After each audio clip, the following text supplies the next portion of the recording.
Assalamualaikum warahmatullahi wabarakatuh. Apa kabar sobat-sobat semuanya? Semoga kita dalam keadaan sehat jasmani dan rohani, tidak kekurangan satu apapun. Amin ya robbal alamin. Oke, tanpa berlama-lama kita coba simak saja cerita kali ini. Gas. Bab 5 Mencari penyalahgunaan.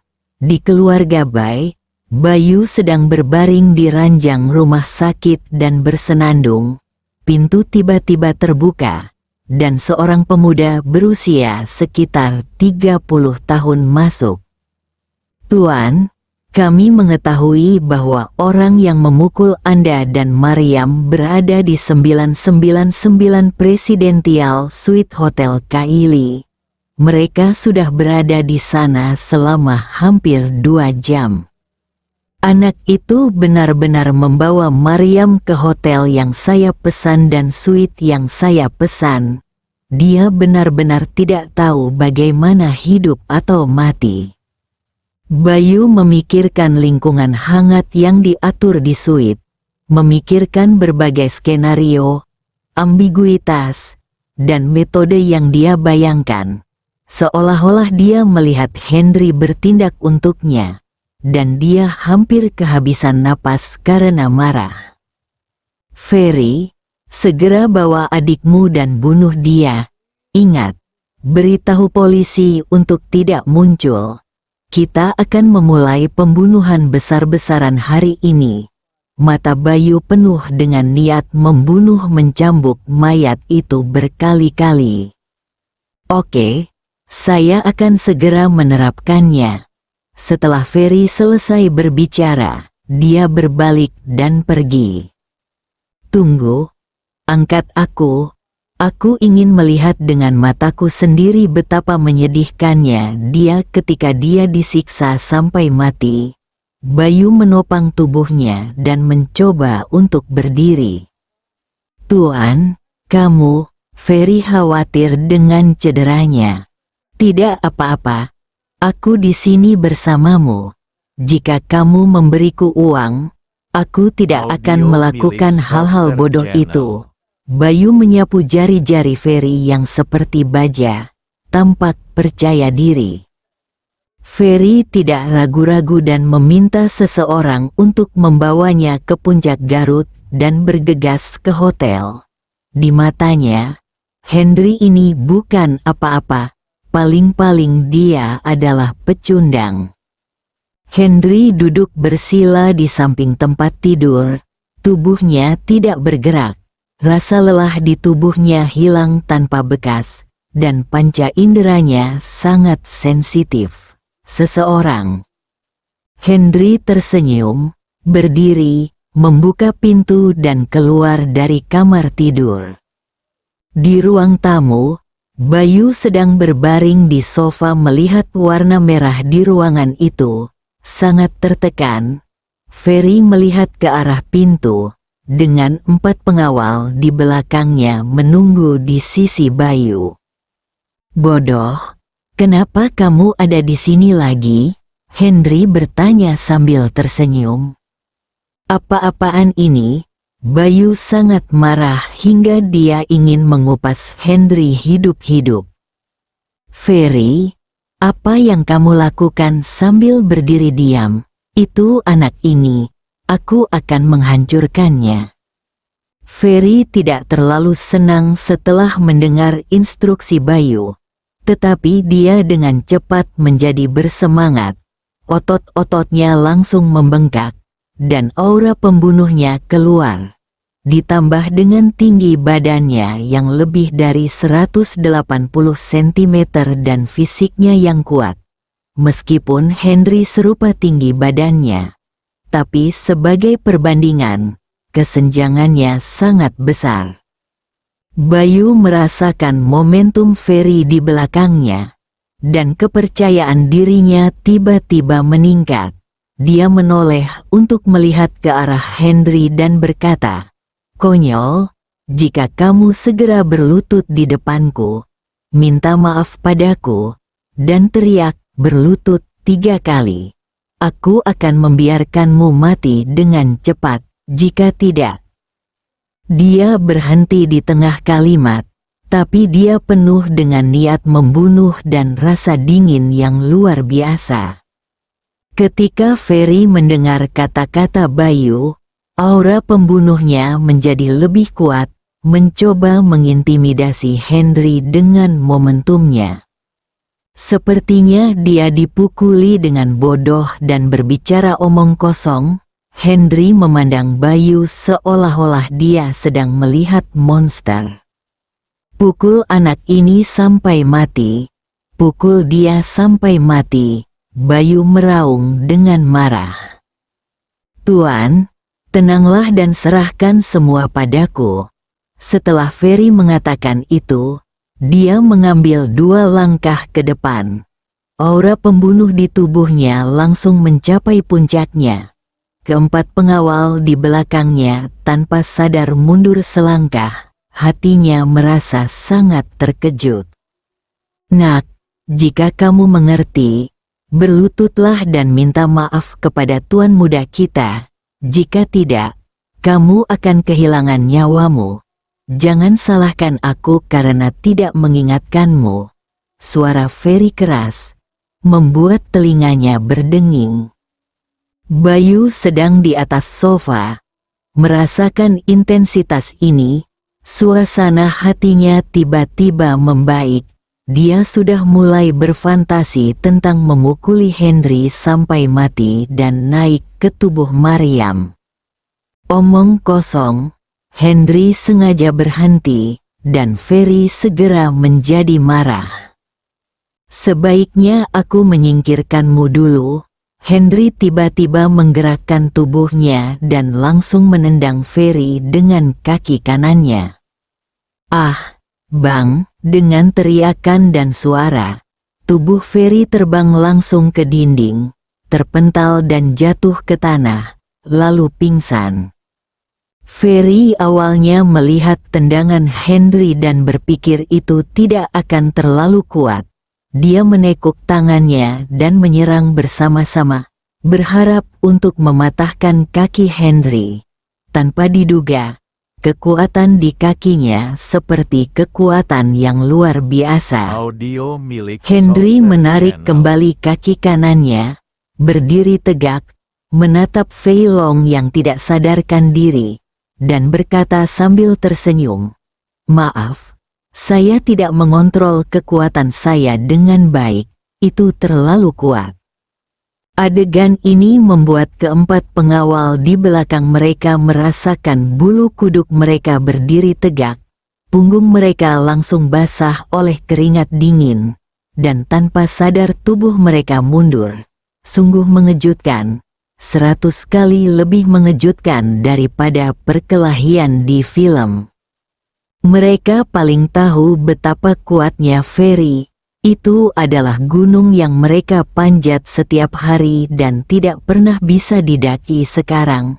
TP anak ini hanya dengan satu gerakan. Memikirkan pengawal lain yang terluka hari ini dan Bayu di sofa di belakangnya. Dia bercanda bahwa jika itu dia, tubuhnya mungkin akan hancur berkeping-keping. Guncangan yang kuat di hati mereka membuat mereka langsung kehilangan semangat juang. Mereka menundukkan kepala dan bahkan tidak berani menatap mata Henry. Jika mereka tahu bahwa Henry telah mengendalikan kekuatannya, mereka pasti sudah mulai berlutut dan memohon belas kasihan sekarang. Bayu sedang berbaring di sofa. Dia melihat pemandangan itu dengan jelas sekarang. Dia sangat ketakutan bahkan tidak bisa bernapas dan berpura-pura mati. "Apakah kamu akan melanjutkan atau minggir?" Henry memandang keempat pengawal itu dengan senyuman di matanya. Senyuman itu terlihat di mata mereka, seolah-olah itu seperti nafas kematian. Dengan sekejap tubuh mereka dengan cepat berdiri berjajar di dekat dinding. Henry sangat puas dan mengangguk. "Kamu sebenarnya berpura-pura mati. Buka matamu segera." atau aku akan membuatmu punah." Suara dingin Henry terdengar di telinga Bayu. Bayu, yang awalnya ingin berpura-pura mati, sangat ketakutan sehingga dia segera menutupi bagian bawah tubuhnya dan membuka matanya. "Kamu, jangan sentuh aku. Jika kamu tidak menyentuhku, hutang kita sebelumnya akan dihapuskan.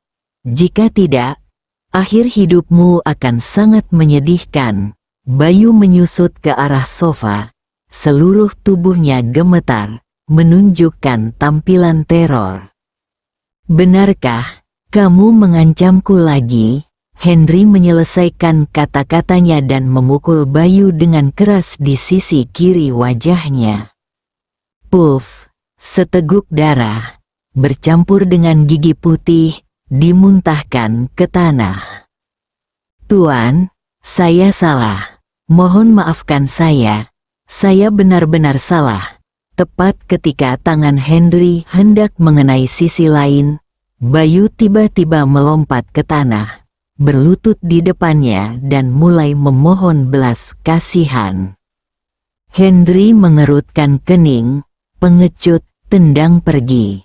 Bayu segera bangkit, berlutut di depan Henry lagi, dan mulai menamparkan mulutnya. Henry ingin memukulinya lagi, tetapi tiba-tiba dia memikirkan Maryam di kamar dan tidak ingin melibatkannya. "Bayu, izinkan aku memberitahumu untuk terakhir kalinya. Aku memiliki temperamen yang buruk. Jika kamu berani menggangguku atau Maryam lagi, aku akan membuatmu menyesal datang ke dunia ini.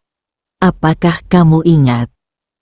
"Ingat, ingat." Bayu berlutut di tanah dan mengangguk berulang kali seperti ayam yang mematuk.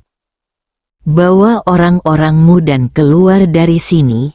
Jangan biarkan aku melihatmu lagi." Henry mengangkat kakinya dan menendang Bayu ke pintu. Bayu dengan cepat menutup mulutnya, bahkan tidak berani berteriak, dan menyuruh seseorang membawa Ferry pergi. Mata Henry menatap dengan dingin. Bab 6 yang palsu menjadi nyata. Sinar cahaya pertama yang masuk dari jendela menandakan fajar dunia. Awan putih melayang di langit biru. Menari anggun ditiup angin sepoi-sepoi, membuat langit biru semakin cerah. Maryam perlahan membuka matanya. Dia tidak tahu apa yang terjadi tadi malam. Sekilas, saya melihat warna merah di mana-mana di depan saya. Tiba-tiba saya teringat bahwa saya berada di kamar presidensial hotel, bajingan itu, dan lihat ke kiri, tidak ada orang di sana. Tiba-tiba terdengar suara dengkuran di sisi kanan. Dia menoleh untuk melihat dan buru-buru menutup matanya. Bajingan itu hanya memiliki satu daun ara di sekujur tubuhnya, dan salah satunya menonjol. Maryam segera melompat dari tempat tidur. Rasa sakit yang membakar datang. Lututnya membentur kepala tempat tidur dengan keras. Wajahnya penuh kesakitan, dan dia membungkuk untuk meremasnya. Segera, Maryam dikejutkan oleh gagasan buruk lainnya. Dengan kepanikan di matanya dan kegugupan di hatinya, dia dengan cepat mengulurkan tangan kanannya untuk menyentuh pakaiannya. Dia menemukan pakaian itu masih utuh dan menghela nafas lega. Saya mengambil langkah maju, tanpa rasa tidak nyaman, tanpa kekhawatiran, dan puff, Henry tidak bisa menahannya dan tertawa. Dia sudah bangun sejak Maryam bangun dan berpura-pura tidur. Pemandangan di bawah rok Maryam saat dia membungkuk membuat matanya perlahan terbuka dari juling. Saat dia melihat gerakan tangan Maryam, dia duduk dan tertawa.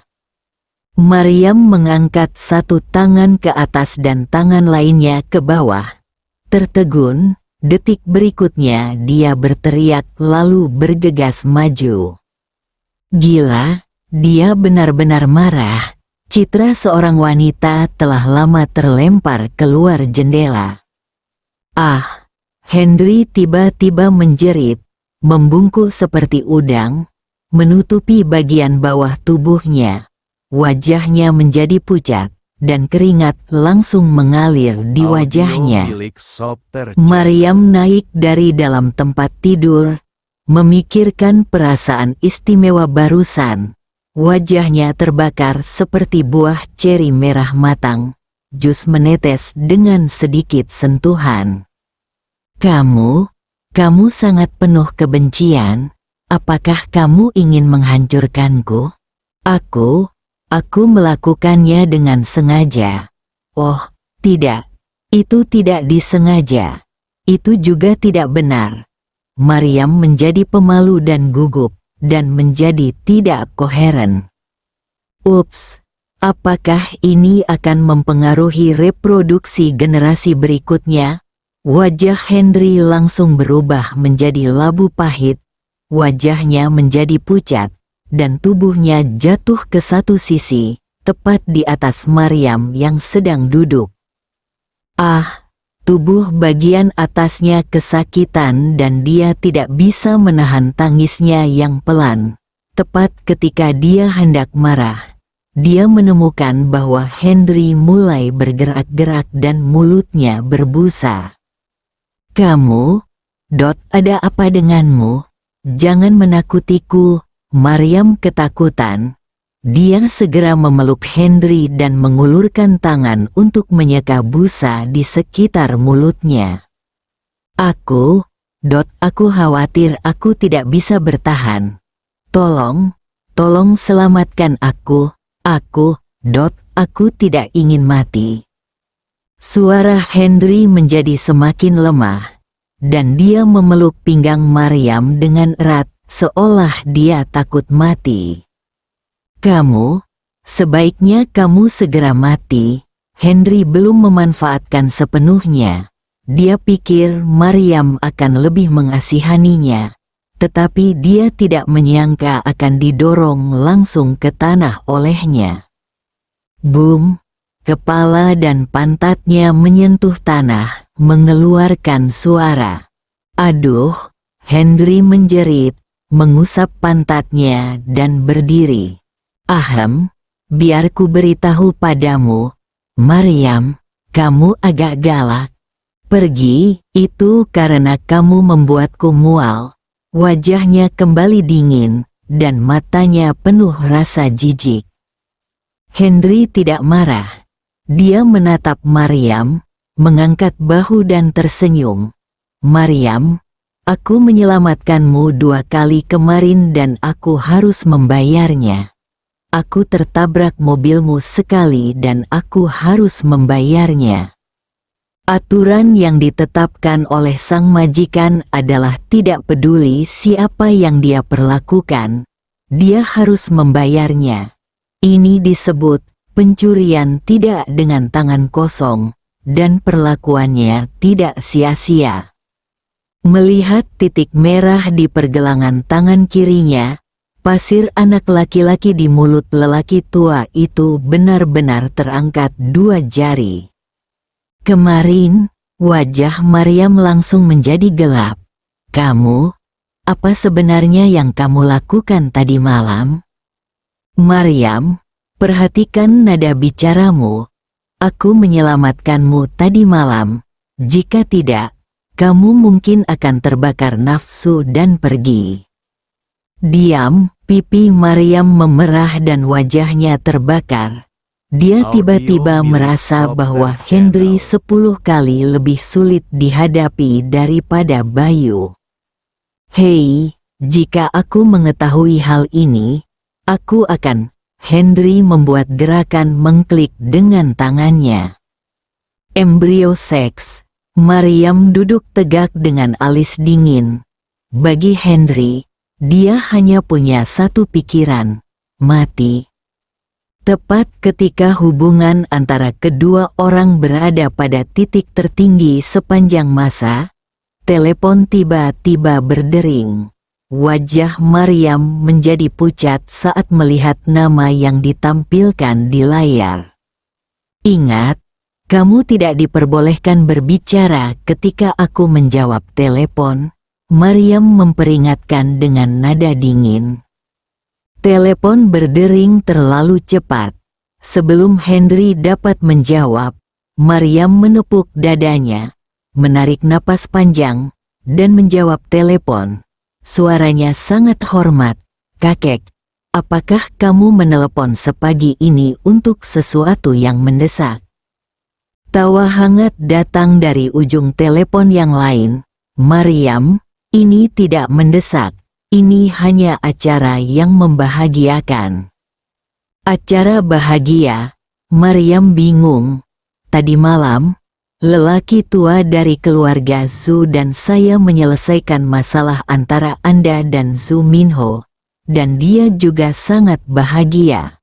Mohon luangkan waktu untuk saling mengenal dan rukun."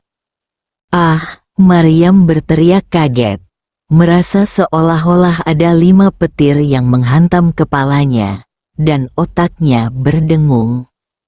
Pertunangannya direncanakan 1 bulan kemudian. Selama ini, Anda akan memiliki lebih banyak kesempatan untuk rukun dan mempererat hubungan Anda, kata lelaki tua itu dengan gembira. "Kakek, bukan itu." Maryam sangat marah hingga dia tidak koheren. "Apa yang tidak, kakek? Aku ingin bilang kalau aku sudah punya pacar." Ketika Maryam mengatakan ini, dia merasa wajahnya terbakar. Kemarin, dia menggunakan pacar palsu untuk menipu Bayu, dan hari ini dia menggunakan pacar untuk membohongi kakeknya. "Omong kosong, apakah menurutmu aku terlalu tua untuk mempercayaimu jika kamu memberitahuku?" Maryam meletakkan teleponnya, air mata kesedihan mengalir dari matanya yang indah, dan dia merasakan ketidakberdayaan. Zhu Minho adalah pemuda terganteng di Jakarta, dan Bayu tidak ada bandingannya. "Aku lebih baik mati daripada menikah dengan sampah seperti itu." Melihat Henry dengan ekspresi penasaran di wajahnya, sebuah ide tiba-tiba muncul di kepalanya. "Jika aku punya pacar, apakah Zhu Minho akan merasa jijik padaku dan otomatis menjauh dariku saat dia mengetahuinya?" Begitu ide ini muncul di benaknya, ide itu dengan cepat menyebar, dan dia mulai memikirkan kelayakan rencana ini. "Tapi, sekarang karena terburu-buru, di mana saya bisa menemukan pacar yang cocok? Latar belakang keluarga memang tidak sebanding dengan dia. Tapi setidaknya mereka harus serupa dalam hal karakter, usia, dan lain-lain. Meski kurang baik, mereka pasti punya skill yang bisa menekan Zhu Minho kan?" Memikirkan standar seorang pria, tanpa sadar matanya tertuju pada Henry.